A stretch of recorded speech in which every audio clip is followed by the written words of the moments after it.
अस्सलाम वालेकुम व्यूअर्स, मैं हूं नौमान बोतला और आप देख रहे हैं नौमान बोतला यूट्यूब चैनल। पिछले 24 घंटे की टेक से रिलेटेड अहम तरीन खबरें लेके आपके सामने हाजिर हूं।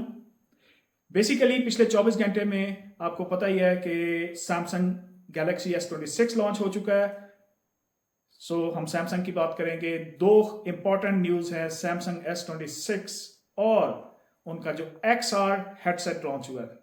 दो चीज़ें ये डिस्कस करेंगे। इसके अलावा एक बहुत इंपॉर्टेंट आपको मैंने खबर दी थी अपने, मेरा ख्याल है पिछले या पिछले से पिछले वीलॉग में, कि डीप सीक ने एनवीडिया का ब्लैकवेल चिपसेट जो है वो अमेरिका की इजाज़त के, बल्कि सिर्फ इजाज़त के बावजूद नहीं बल्कि उनकी पाबंदी के बावजूद यूज़ कर लिया अपने डीप सीक के नेक्स्ट अपग्रेड के लर्निंग के लिए। तो अब वो जो डीप सीक की तरफ से एक अहम खबर रिलीज हुई है, वो आज के वीलॉग में डिस्कस करेंगे।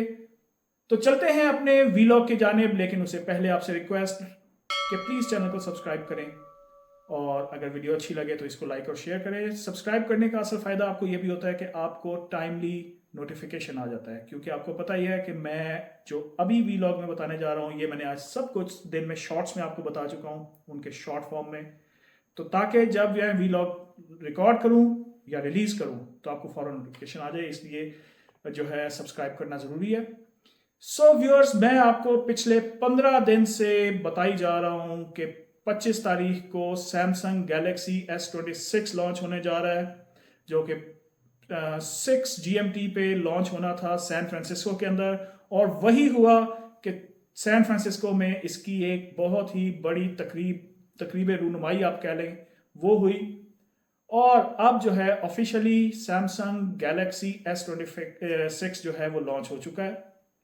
और बेसिकली वो इस के अंदर जो फोकस है इस रिलीज का, that is AI and user experience के ऊपर उन्होंने उस जो रिलीज के अंदर उसके ऊपर फोकस किया है। और इसके अंदर आज हम डिस्कस करेंगे कि क्या फीचर्स हैं। वैसे कुछ जो र्यूमर्स थी फीचर्स के बारे में वो तो मैं आपको पहले बता चुका था, और एक्चुअली वो र्यूमर्स जो हैं सिर्फ र्यूमर्स नहीं थी, पूरी रिसर्च बेस्ड मैंने आपको इन्फॉर्मेशन दी थी, और वही सब कुछ ट्रू होने जा रहा है। और एक्चुअली वही सब कुछ था, उसमें थोड़ी थोड़ी ट्वीक्स हैं, वो मैं अभी आपको क्लियर करता हूँ। तो बेसिकली जी ये AI फोन्स का सैमसंग की थर्ड जनरेशन है। इसमें उन्होंने फोकस ही AI के ऊपर किया है, और ये इसको अपना AI सिग्नेचर फोन भी कह रहे हैं। तो जैसा मैंने आपको अपने पहले वीलॉग में बताया था कि S26 के तीनों वर्जन्स जो है वो लॉन्च हुए हैं, S26, S26 प्लस और X26 अल्ट्रा।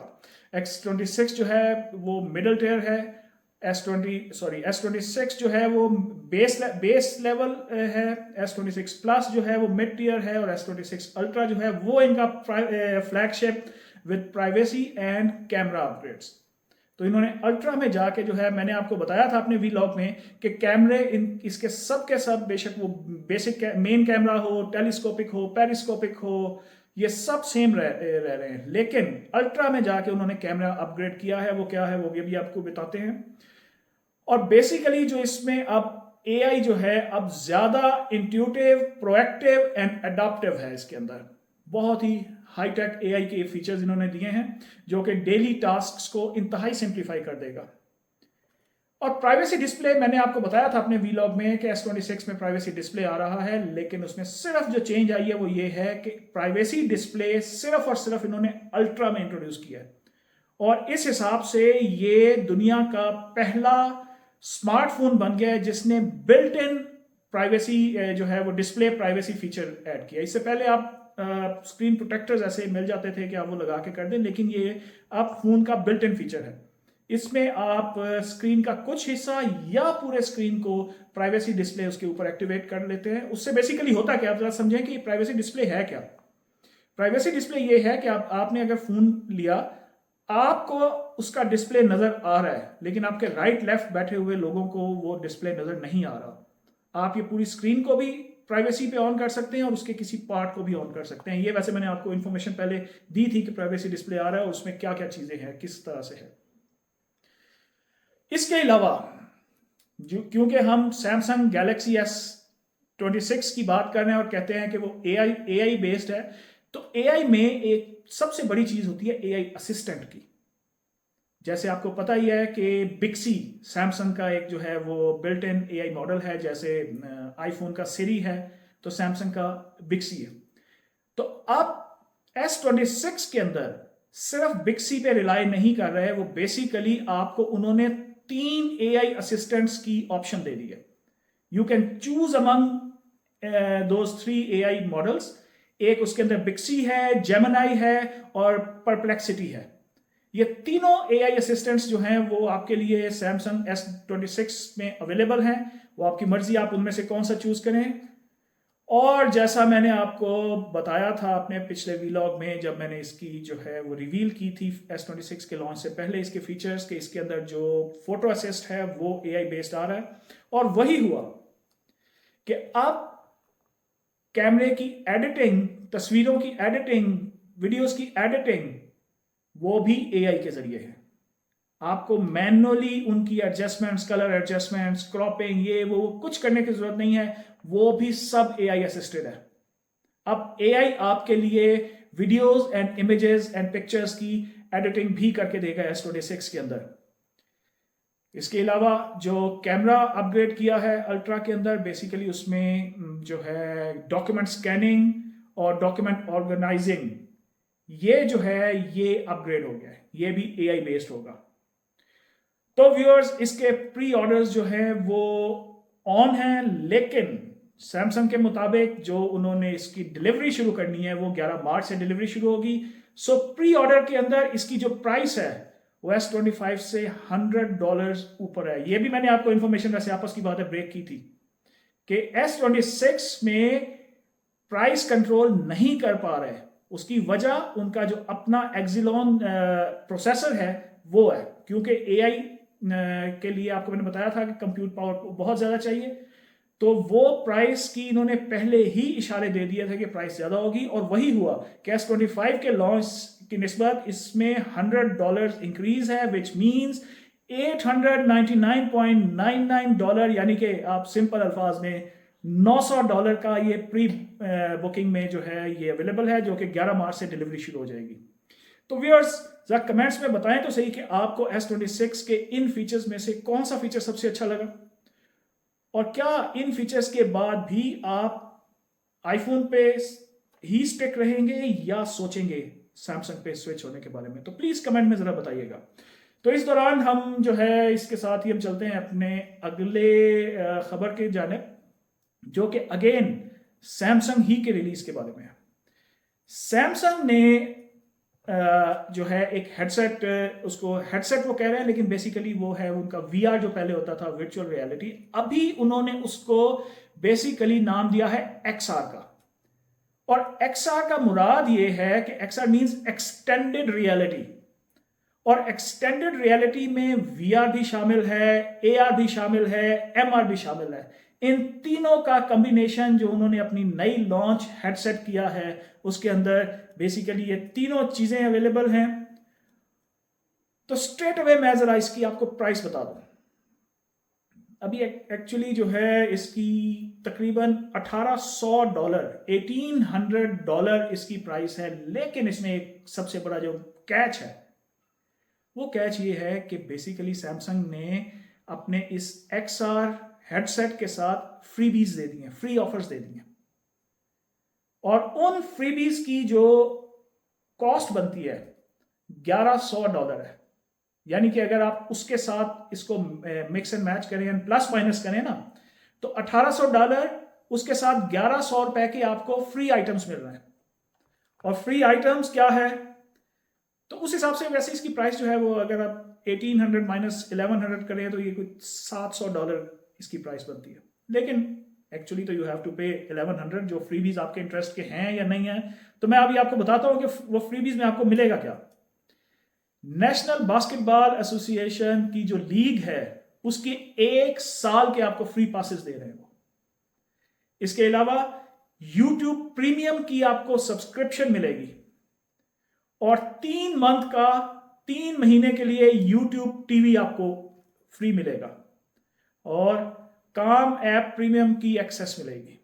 सो इन सब चीजों की ये फ्रीबीज जिसके लिए इंपॉर्टेंट है उसके लिए वो 1100 की बचत है। लेकिन जिसके लिए इंपॉर्टेंट नहीं है। फॉर एग्जांपल मेरे लिए वो नेशनल बास्केटबॉल एसोसिएशन का 1 साल का जो है वो लीग का टिकट्स मुझे नहीं चाहिए। Why should I? YouTube premium मुझे नहीं चाहिए। तो खैर जिसके लिए ये इंपॉर्टेंट है वो ये करता है। गैलेक्सी XR जो है, इस पे जो मैं आपको बता चुका हूँ कि गैलेक्सी XR का मतलब है एक्सटेंडेड रियलिटी, जिसके अंदर VR, AR और मिक्स्ड रियलिटी इन सबको कंबाइन करके उन्होंने बनाया। जो कि ये जब XR होता है तो ये जो है सैमसंग इस डिवाइस को इमर्सिव एंटरटेनमेंट कह रहा है। बहरहाल जी ये अभी जो है अगर आप इसको एप्पल के Vision Pro और मेटा के Quest 3 के साथ कंसिडर करें तो ये अभी काफ़ी जो है वो इसको compete करना पड़ेगा प्राइस वाइज भी और अदरवाइज भी। लेकिन इसने जो फ्री भी ऑफर दिया है, फ्री जो बीच में ऑफर्स दिए हैं वो इसको स्टैंड अलोन करता है, जो कि आपको एप्पल या मेटा के उसके अंदर क्वेस्ट के अंदर नहीं मिलेगा। तो बहरहाल जिन लोगों ये जस्ट इंफॉर्मेशन थी जो मैं आपको देना चाह रहा था। तो अब आते हैं हम अपनी असल खबर की तरफ, जो कि है डीप सीक से रिलेटेड और यूएस से रिलेटेड। तो व्यूअर्स, चाइना और यूएस का ये जो टेक्नोलॉजी वारफेयर है ये अभी तक रुकने वाली नहीं है। इससे पहले चंद दिन पहले मैंने आपको खबर दी थी कि व्हाइट हाउस के तर्जुमान ने बताया है कि अमेरिका की बैंड आइटम जो कि एनवीडिया का हाईएस्ट एंडेड चिपसेट था ब्लैकवेल, व्हाइट हाउस ने यह बताया कि जी वो चाइना ने अपने डीप सीक के नेक्स्ट अपडेट के लिए जो मंगोलिया में उनका डेटा सेंटर है उसने वहां पे यूज किया। लेकिन तब भी मैंने आपको बताया था कि ना व्हाइट हाउस ने बताया कि वो कैसे गया, ना एनवीडिया ने बताया कि वो कैसे गया, और ना डीप सीक ने इसको जो है वो एक्सेप्ट किया कि हमने लिया है या नहीं लिया। सो उस पर खामोशी थी। अब जो है जो डीप सीक अपना अगला फ्लैगशिप मॉडल V4 लॉन्च करने जा रहा है। तो व्यूअर्स आपको पता है कि जब भी कोई नया लॉन्च होता है AI का अपग्रेड, तो उससे पहले AI वाली कंपनीज उसको चिपसेट कंपनीज को देती हैं ताकि वो उस AI को अपने चिपसेट्स के अंदर इंटीग्रेट कर दे। तो व्यूअर्स डीप सीक ने कमाल ये कर दिया है कि जिसके चिपसेट के ऊपर अलेजेडली, अगेन आई से अलेजेडली, जिसके चिपसेट के ऊपर उसने अपने V4 को, डीप सीक के वर्जन 4 को लर्निंग करवाई है, उसी एनवीडिया को उन्होंने अपना डीप सीक का जो मॉडल है वो देने से इनकार कर दिया। सो दो बड़ी कंपनीज एनवीडिया और AMD को नहीं दिया उन्होंने अपना डीप सीक V4। अब जो है चाइनीज जो सप्लायर्स हैं वो उन्होंने कहा है कि जनाब ये अमेरिका की इन दो कंपनीज को देने का कोई इतना लॉन्ग टर्म नुकसान नहीं होगा, क्योंकि हमारे पास चाइना में इससे बहुत बड़े वेंडर्स अवेलेबल हैं। और उन वेंडर्स में व्यूअर्स सबसे बड़ा उनका जो वेंडर है चिपसेट का, दैट इज हुआवे। हुआवे को उन्होंने दिया है और हुआवे उसको अपने चिपसेट के अंदर इंटीग्रेट कर रहा है। तो इसमें जो है ये क्यों नहीं AMD को मिला या एनवीडिया को मिला, इस पे जो है ये रॉयटर्स की जो है रिपोर्ट है कि उन्होंने उनसे रब्ता किया। तो बहरहाल उन्होंने इस चीज़ पे किसी भी किस्म का कमेंट देने से इनकार किया, माजरत की। तो ये जो चाइना का क्रिएटिव स्ट्रेटजी का CEO है उसका भी स्टेटमेंट ये उन्होंने रिपोर्ट किया है कि जी वो भी कहता है कि ये शॉर्ट टर्म इम्पैक्ट होगा और ये मिनिमल होगा। हम इसको जो है डीप सीक चलाने के लिए इन चिपसेट्स का इस्तेमाल नहीं करती। और उसने आज जो है वो उस पर कमेंट किया अपने उस बात पे, उस इल्ज़ाम पे जो US के व्हाइट हाउस ने लगाया था कि जनाब इन्होंने एनवीडिया की चिपसेट पे इसकी लर्निंग कराई है। तो व्यूअर्स ये बताएं कि आपका इस इशू पर क्या ख्याल है कि क्या नंबर 1, इसमें मेरे 2 क्वेश्चन हैं जो मैं आपसे चाहता हूं कि आप कमेंट में इसको रिप्लाई करें कि नंबर 1, क्या आपका ख्याल है कि डीप सीक वर्जन 4 की लर्निंग एनवीडिया के ब्लैकवेल पे हुई है या नहीं, number 1। And question number 2 is कि क्या डीप सीक ने एनवीडिया और AMD को अपना वर्जन 4 रिलीज ना करके अच्छा फैसला किया है या बुरा फैसला किया है टेक्नोलॉजी वाइज? क्या टेक्नोलॉजी को इसका या AI की प्रमोशन को इसका कोई फायदा होगा या नुकसान होगा? तो प्लीज कमेंट में इसका जवाब दीजिएगा। तो व्यूअर्स ये थी आज की आज की नहीं, पिछले 24 घंटे की इंपॉर्टेंट टेक रिलेटेड न्यूज़। तो मिलते हैं अगले वीलॉग में, लेकिन अगेन आपसे रिक्वेस्ट कि अगर वीडियो अच्छी लगे तो इसको लाइक एंड सब्सक्राइब करें, और प्लीज़ चैनल को सब्सक्राइब करें ताकि आपको फ़ौरन नोटिफिकेशन मिल जाए। Thank you.